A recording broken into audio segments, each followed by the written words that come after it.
I like that. SEC Insider Hit this morning is brought to you by RPT and Rick's Pro Truck.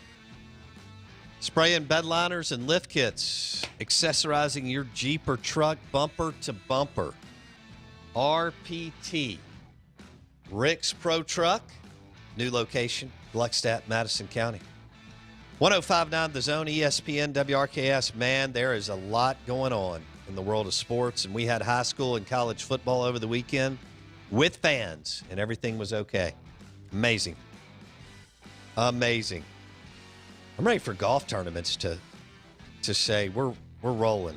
I like the way the NFL and PGA thinks. They don't let Twitter and a bunch of apocalypse people, fear-mongering, mess with them. I'm ready for the PGA to say we're allowing fans in again. Maybe that'll happen sooner than later. So there's some big storylines coming out of the state of Mississippi.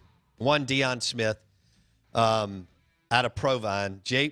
JPS is not going to play football, so he was looking for a place to play. He's now at Jackson Academy.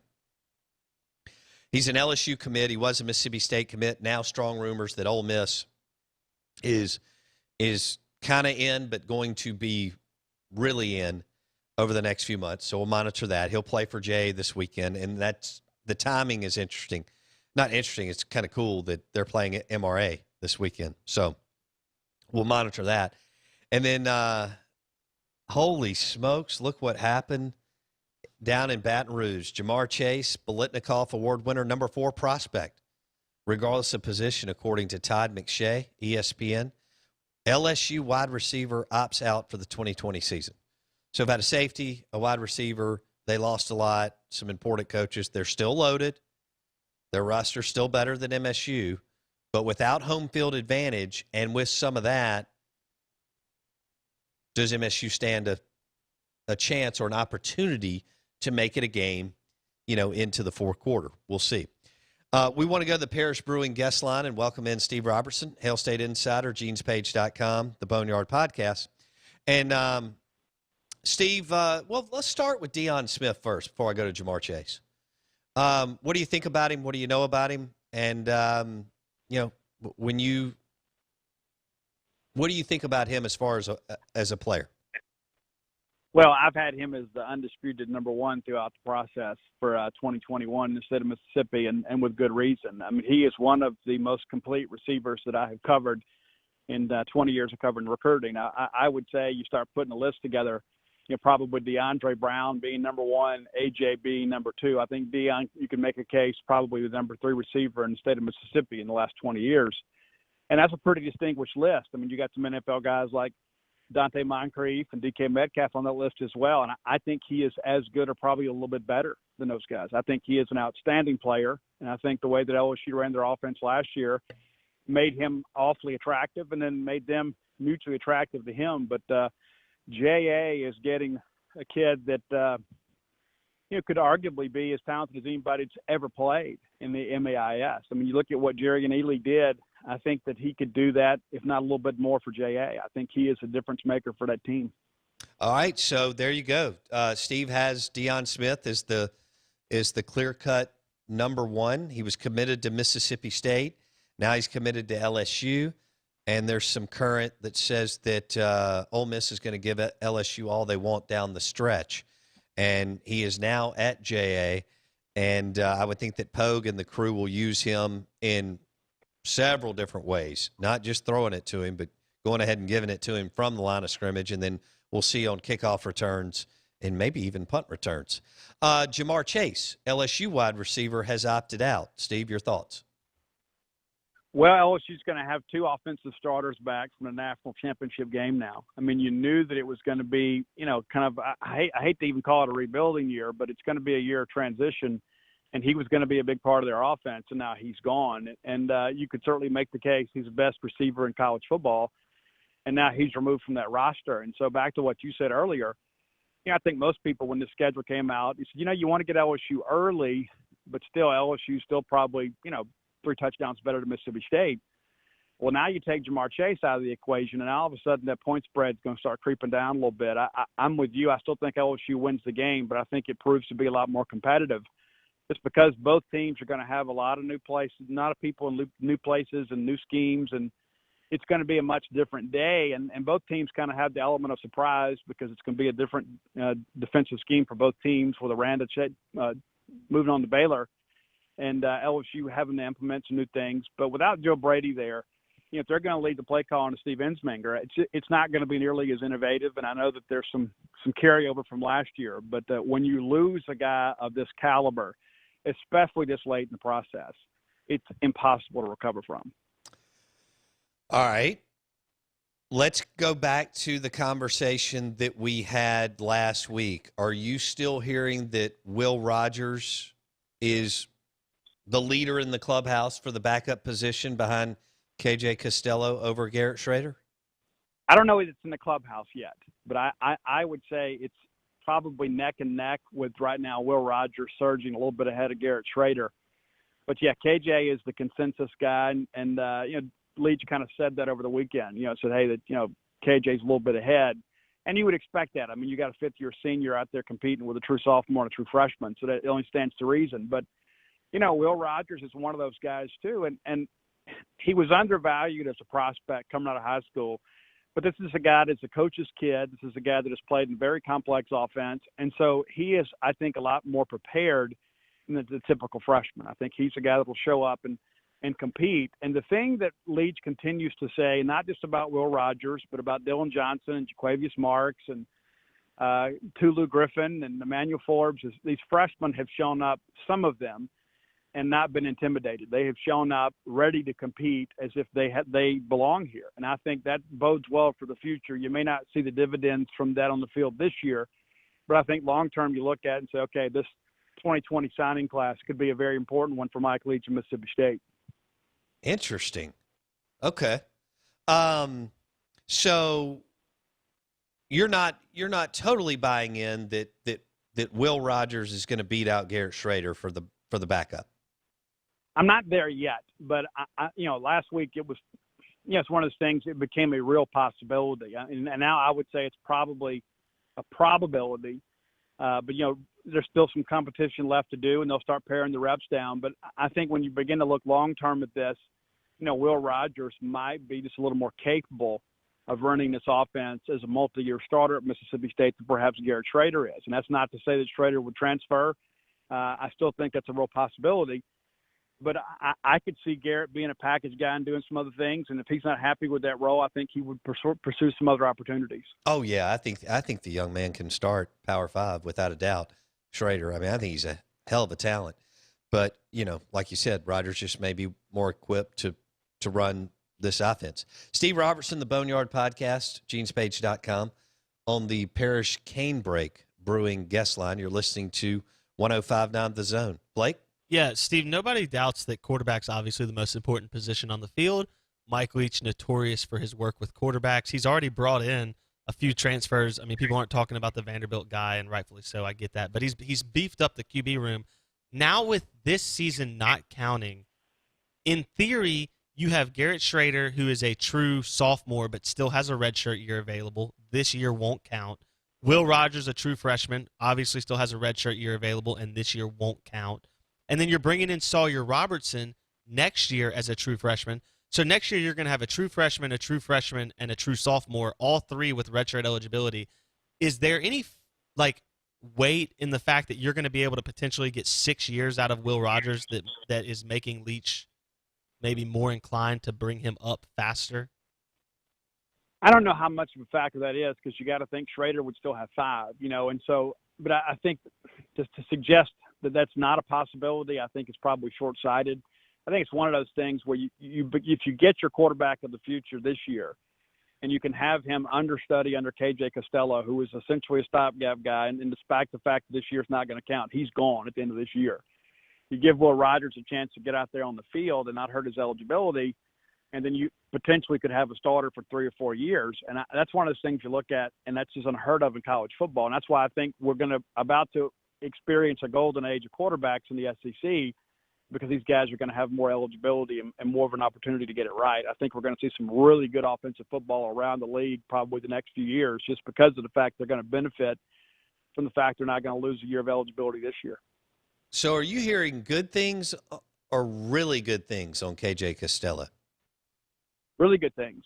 And Leach is a little more guarded with his comments, but for him to come out and say, yeah, KJ's a little bit ahead, because I think Mike sometimes talks to his players in the media, not that he's scared to talk to them, but I think that he's not going to come out there and say, okay, this guy's doing great.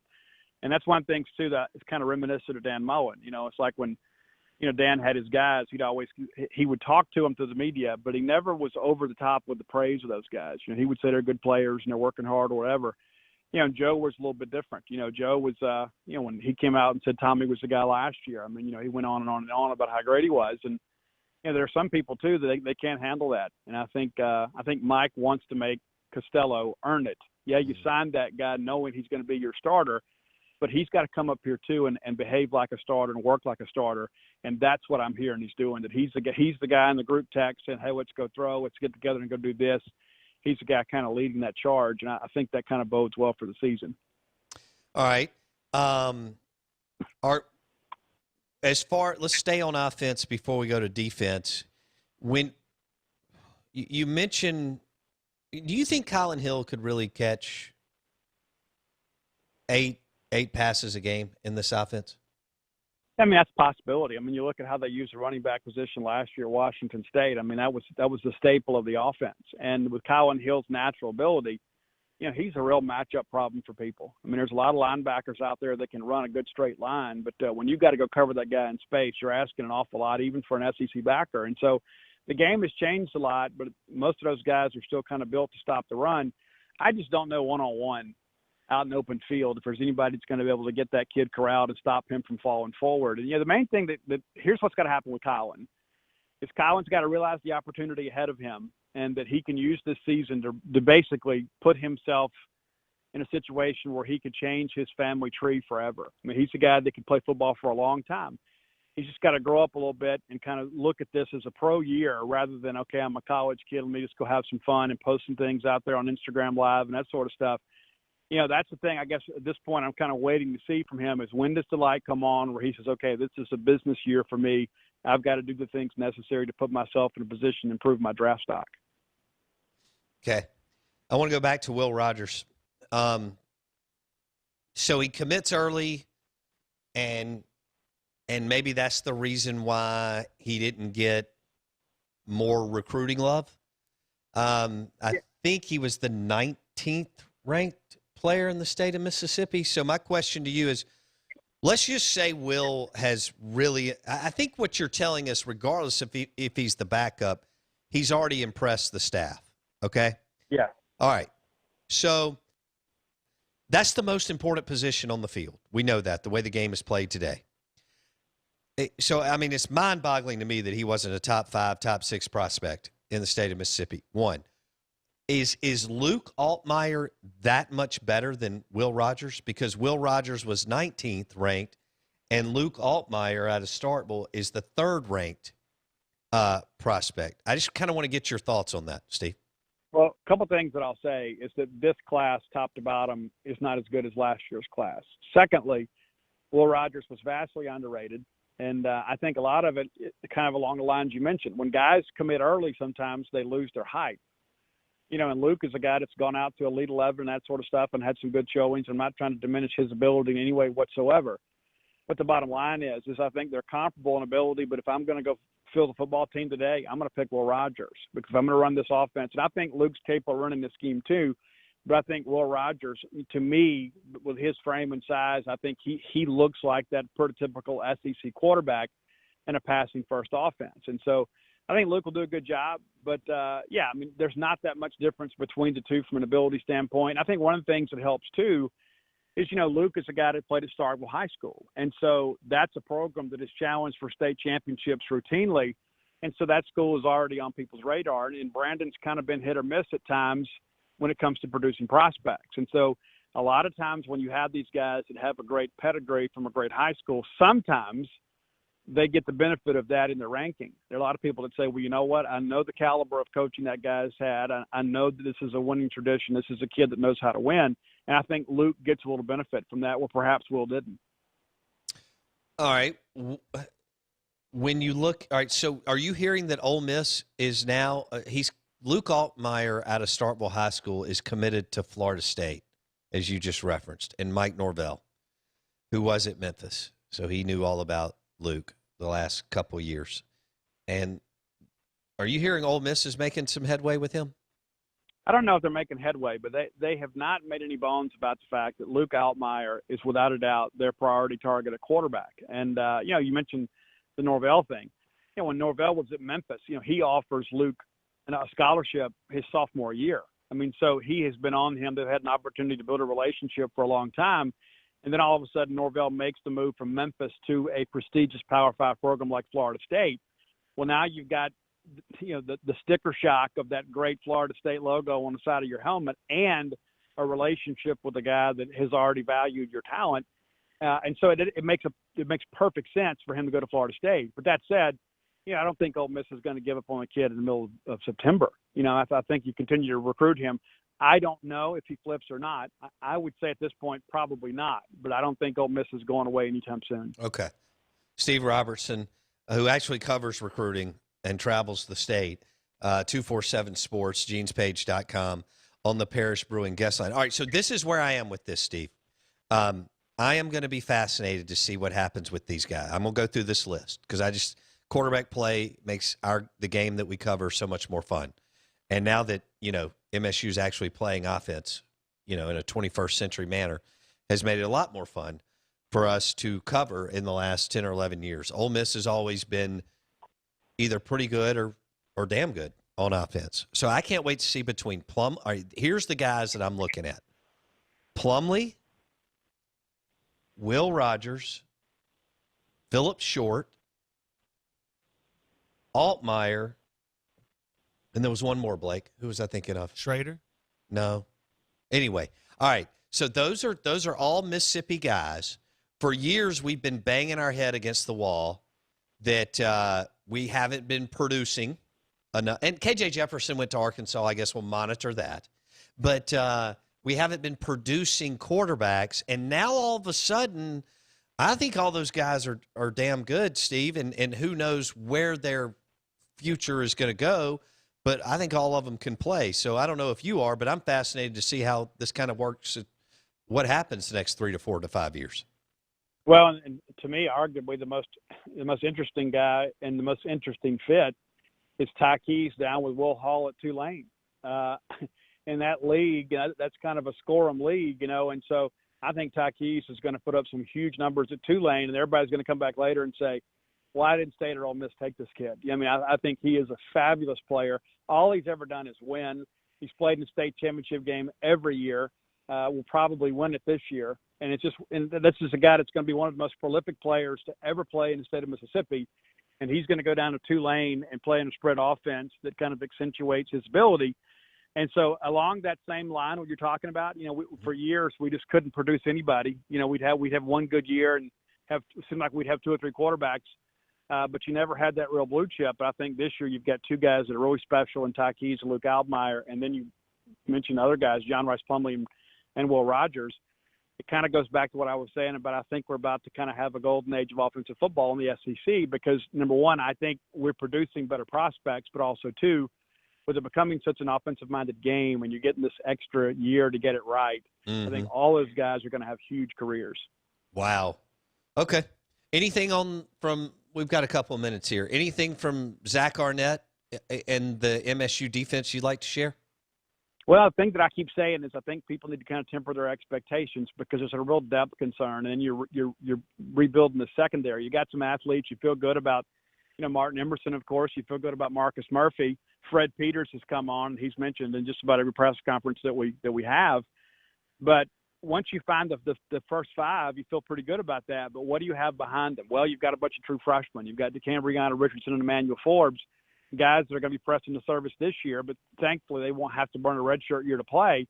But it's going to be a year that Mississippi State, is going to be kind of inconsistent on defense, and that's not to be, critical of the scheme or of the coaching staff. You're at the end of a talent cycle, and there's no Jeffrey Simmons coming out of that locker room. You're going to have to kind of piece it together with some guys that have been 2 deepers that are now being pressed into service as starters, and they were 2 deepers for a reason. That's not to be critical of them, but that's the reality of it. And so State's just not as talented as on defense as we have been, And if they can just be average this year, I think State fans can have a really good year.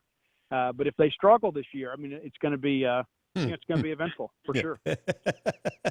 No doubt. No doubt. All right. We'll leave it there. Steve Robertson, the Boneyard Podcast, genespage.com. On the Out of Bounds show, ESPN 105.9 The Zone. Blake, did I miss anything? All right. Steve, appreciate your time. We'll do it again later. Thanks. Yes. All right. So there you go. I want to get back into this real quick. So John Rice Plumlee, Will Rogers, Phillip Short, Luke Altmaier, Ty Keys, and maybe KJ Jefferson. Am I missing anybody? So. You're talking about Mississippi quarterbacks over the last couple of years. This is just in the last, 2 years, right? Yeah. Okay. So this will be interesting to see. They're all talented. They all had wonderful high school careers. Phillip Short was definitely snubbed, without doubt. It looks like Will Rogers was snubbed in that I don't even know how you do this and think that you've got a good ranking or list, but he was the 19th best prospect coming out. But I don't understand how John Rice Plumlee was it the 14th or 15th? Somewhere 14 in there. or 15, okay. Yeah. I don't understand how John Rice Plumlee was there. He should have been top. That's even with that whole N'Kobe Dean, class of what we were told was maybe the best class ever, blah, blah, blah. Even with all that, I still think John Rice has to be in the top 10. Phillip Short wasn't even ranked in the top 40. I think he could have easily been crazy. top 15, if not top 10. But yet this year we have Luke Altmaier 3 and Ty Keys 7th. Luke Altmaier is from Starkville. He's committed to Florida State. Ty Keys is from Taylorsville, and he's committed to Tulane. So those are the Mississippi high school football quarterbacks to keep an eye on. Plumlee's already at Ole Miss. Rogers is already at Mississippi State. Phillip Short is at Mississippi Gulf Coast Community College. KJ Jefferson's at Arkansas.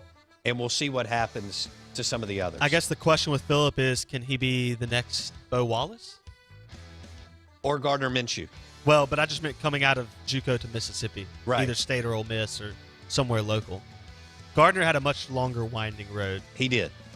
Troy didn't work out, comes back, JUCO, East Carolina, and then Bo went JUCO, came to the SEC, and won big ball games. Bo was amazing. Can that be Phillip Short? Yeah. Or will he at least get G5 and the opportunity to sling it around somewhere there?